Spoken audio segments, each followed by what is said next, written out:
Bismillahirrahmanirrahim. Assalamualaikum warahmatullahi wabarakatuh.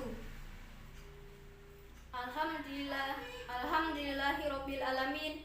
Wassalatu wassalamu ala asrofil anbiya'i wal mursalin wa ala alihi washabbihi ajmain. Amma ba'du. Rabbi shrah sadri wa yassir li amri wahlul 'uqdatam min lisani yafqahu qawli. Muslimin dan muslimat yang insyaallah dirahmati Allah Subhanahu wa taala. Pertama-tama, marilah kita panjatkan puja dan puji syukur kehadirat Allah Subhanahu wa taala yang mana telah memberikan banyak nikmat. Nikmat Islam dan nikmat iman serta nikmat sehat jasmani dan rohani. Salawat serta salam tak lupa pula kita sanjungkan kepada baginda besar kita Nabi Muhammad SAW beserta keluarga dan sahabat-sahabatnya, yang mana atas perjuangan dan pengorbanan Rasulullah SAW dapat kita rasakan nikmatnya sampai saat ini, yang mana dari zaman kegelapan menuju zaman yang terang benderang ini. Dan juga insya Allah orang-orang yang mengikuti dan menjalankan sunnah-sunnah Rasulullah SAW akan mendapatkan keselamatan di dunia hingga akhirat. Amin, amin ya robbal alamin. Sebelum saya lanjutkan tausiah ini, saya ucapkan rasa hormat yang sedalam-dalamnya kepada Dewan Juri dan juga ikhwan dan akhwat yang mendengarkan tausiah saya. Semoga Allah Subhanahu wa taala akan memasukkan kita ke dalam jannahnya. Amin, amin ya robbal alamin. Baiklah, pada tausiah ini izinkan saya Najwa dari SMA Negeri 9 Tambun Selatan membahas tentang kewajiban menuntut ilmu. Ikhwan dan akhwat sekalian, alhamdulillah di masa pandemi ini, di sela-sela kehidupan kita, di sela-sela waktu kita, Allah Subhanahu wa taala telah menggerakkan hati kita untuk menghadiri majelis-majelis ilmu ini. Karena tanpa kita sadari, ini merupakan sebagian hidayah yang Allah Subhanahu wa taala berikan kepada kita.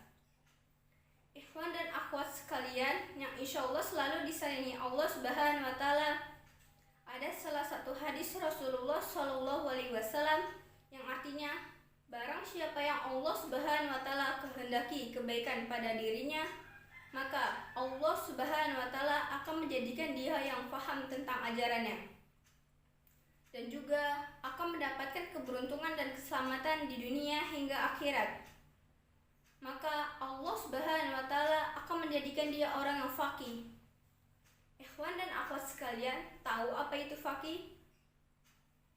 Faqih adalah orang yang mengerti dan paham tentang ajaran agama Allah Subhanahu wa taala.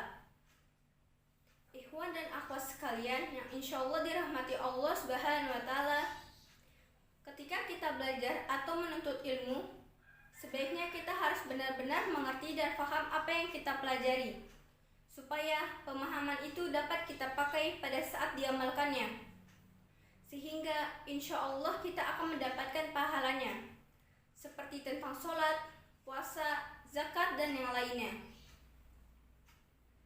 Karena apabila kita tidak benar-benar mengerti apa yang kita pelajari, maka ketika kita mempraktikkan atau mengamalkannya, khawatir akan menyimpang dari kebenaran ilmu yang kita pelajari, sehingga kita tidak akan mendapatkan ibadahnya atau pahalanya. Ikhwan dan akhwat yang insya Allah selalu dijaga hatinya oleh Allah Subhanahu wa taala, saya akan bacakan sedikit hadis yang berbunyi, thalabul ilmi faridatun ala kulli muslimin, yang artinya menuntut ilmu itu wajib bagi setiap muslim. Hadis riwayat Ibnu Majah. Setelah kita tahu hadis ini, jangan sampai kita masih malas dan mencari-cari alasan dalam menuntut ilmu. Karena orang yang masih mencari-cari alasan berarti dia adalah seorang pemalas.